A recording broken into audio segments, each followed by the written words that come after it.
मित्रों, हमारे इस भाई ने एक्सिस बैंक का जो क्रेडिट कार्ड सिस्टम है उसको हिला के रख डाला। कहानी क्या है कि हमारे ए व्यूवर्स ने एक्सिस बैंक क्रेडिट कार्ड को अप्लाई किया और axis bank credit card apply तो कर दिया, बट वेरिफिकेशन करने के लिए एजेंट आते हैं, वेरिफिकेशन करते हैं, केवाईसी करते हैं, सारा प्रोसेस करने के बाद वो जाते हैं। कोई आया नहीं तो गलती इनकी थी नहीं, तो इन्होंने आरबीआई को कंप्लेंट कर दिया और आरबीआई को जब इन्होंने कंप्लेंट किया तो आरबीआई ने इनके बिहाफ पे एक्सिस बैंक को रिपोर्ट किया कि कस्टमर गलती है नहीं, क्यों वेरिफिकेशन करने के लिए कोई एजेंट नहीं आया।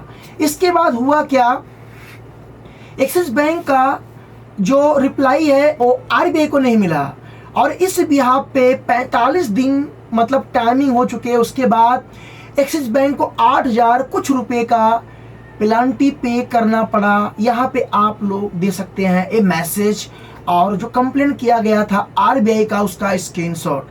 अब कहानी क्या है थोड़ा विस्तार से जानिए।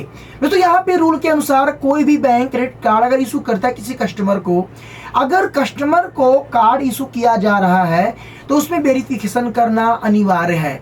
अगर वेरिफिकेशन टीम अगर बैंक की तरफ से अगर नहीं आया तो उस बिहाफ पे कस्टमर पास पूरा राइट है कि वो आरबीआई को रिपोर्ट कर सकता है कि मैंने इस बैंक का कार्ड अप्लाई किया या इस बैंक का लोन अप्लाई किया, ये दिक्कत आया, ये प्रॉब्लम आया, उसकी आरबीआई जांच करती है और देखती है गलती किसकी है। अगर कस्टमर गलती है तो कस्टमर के बिहाफ पे कंप्लेन होता है, अगर गलती बैंक का है तो बैंक के बिहाफ पे कंप्लेन होता है। तो यहाँ पे आरबीआई ने क्या काम किया, कस्टमर के बिहाफ पे कंप्लेन फाइल किया और रिस्पॉन्स नहीं आया। रिस्पॉन्स न आने की वजह से 8,000 कुछ रुपए का एक प्रकार से फाइन चार्ज लग गया।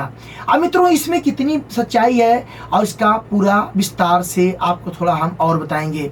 मित्रों, यहाँ पे मैं आपको बता दूं कि आरबीआई ने जो नियम रूल बनाए हैं, अगर इस नियम रूल को कोई तोड़ता है, चाहे बैंक हो चाहे एनबीएफसी हो, अगर तोड़ देता है तो आरबीआई चाहे उसके बिहाफ पे जो एक्शन ले सकती है, जो जुर्माना पेनल्टी लगा सकती है वो कर सकती है।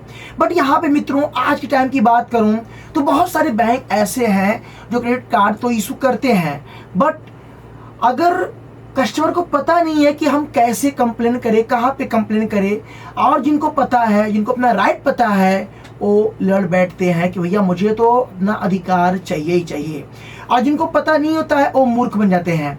हमारे एक व्यूअर्स थे, 2022 की बात है, ज्वाइनिंग फीस बैंक की तरफ से लगाया गया, एनुअल फीस बैंक की तरफ से लगाया गया और बैंक ने अपने पॉलिसी में ये लिखा था कि अगर इतना खर्च किया गया तो आपको कोई भी ज्वाइनिंग फी एनुअल चार्ज नहीं लगेगा।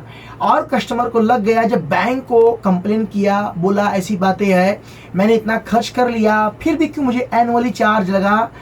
तो बैंक ने कोई भी सही से रिस्पॉन्स नहीं दिया और कस्टमर ने आरबीआई को पूरी तरीके से रिपोर्ट किया अपना स्टेटमेंट प्रूफ के साथ। आरबीआई ने कस्टमर को मतलब कि एक क्रेडिट जो हुआ, डेबिट जो हुआ था उनका एनुअली चार्ज वो रिफंड कराया और साथ में 5,000 रुपये और कस्टमर को मिला था एडवांस में, जो कि आरबीआई की तरफ से उनको ये मैसेज भी आया और बताया गया कि ये गलती बैंक की थी और बैंक ने कस्टमर को इतना अमाउंट का मुआवजा भी दिया क्रेडिट कार्ड के अंदर गिफ्ट के रूप में। तो मित्रों, मैं आपको बताता हूँ कि कभी भी बैंक या कंपनी रूल नहीं तोड़ सकती। अगर रूल तोड़ती है, अगर जिनको अधिकार पता है, अगर कंप्लेन करते हैं तो फिर बहुत बड़ी दिक्कत हो सकती है। तो आप बताना, क्या आपने कभी ऐसा कहानी सुना था, क्या आपने कभी इस तरह से कंप्लेन किया था?